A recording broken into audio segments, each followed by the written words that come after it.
and we'll start from like the 2020 election. Some people say the 2020 election was rigged. Other people say Joe Biden won it fair and square. I don't know the details. I would think it would be rigged somehow, shape, or form, but I don't know the details. Can you go into that a little bit?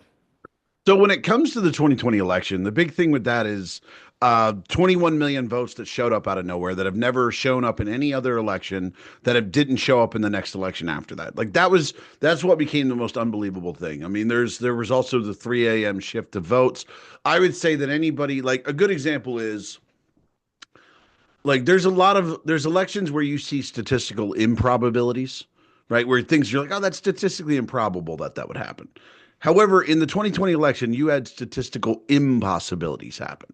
So, like at 3 a.m., you had, I think it was like 130,000 votes came in. Don't hold me to the number, but there's like 100,000 something votes came in, and 100% of them were for Joe Biden. It's Wow. like that's not a statistical improbability. That's an impossibility. That's Right. not possible to happen. So we know we can look at that and go, okay. And it was one of those where you can see the graph of like they're competing, and then there was just a straight line for Biden. And you're like, okay, that's fraud. That's very obvious fraud. And so what we found was 21 million votes showed up for Biden in that election that have never existed in any other election at any time and didn't show back up this election.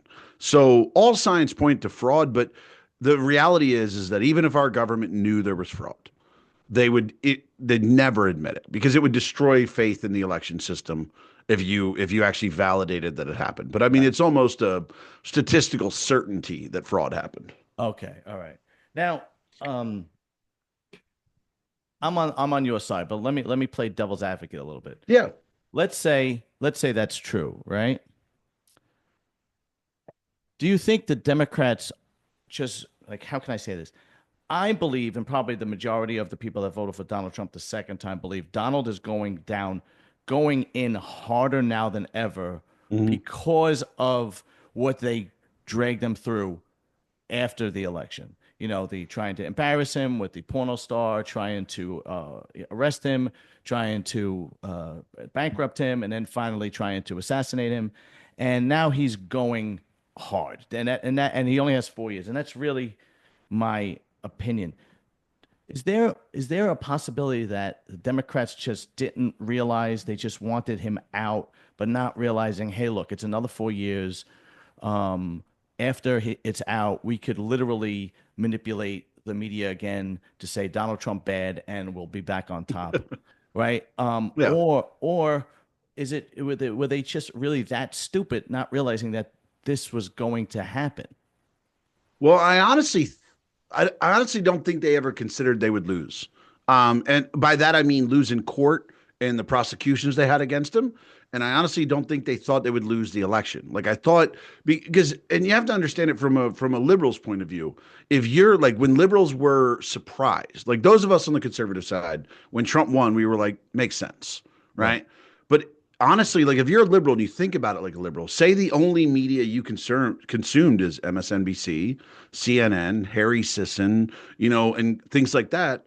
There was every indication was Kamala was going to smash him, right? So like, and if that was all the media you consumed and you ignored the conservative side, you legitimately thought Kamala Harris was going to run away with this election. Right. So I honestly think they were blind to it. They were like, "There's no way they're electing him again." And also, you have to think about in the beginning of this election on early voting days, Republicans saw fraud start to happen and had to sue 27 different times to fix it before we even got to the original election day.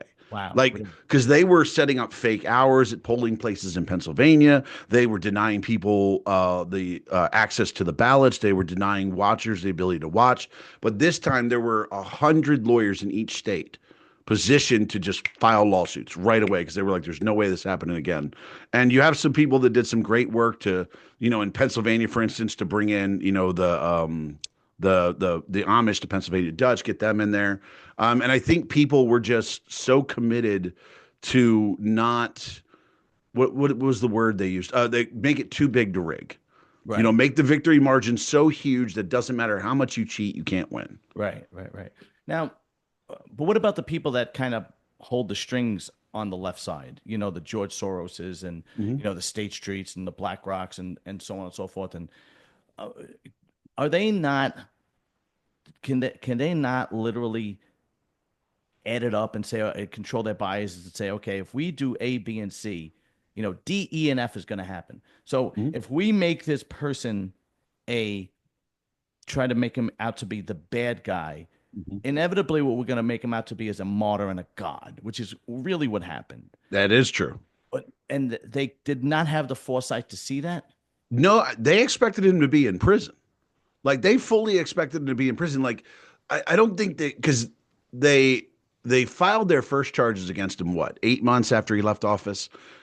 I don't think in their wildest dreams they thought he was going to be able to stretch that out for 4 years. Like because like I said, they filed charges 8 months. They had him ready to go. Boom, they had him. And the charges they filed, like he hired excellent lawyers who drug it out so that it put them under a time press. And I legitimately think they figured they were going to have him in prison. I mean, he was on the brink a few times. There was that's the only thing that makes sense.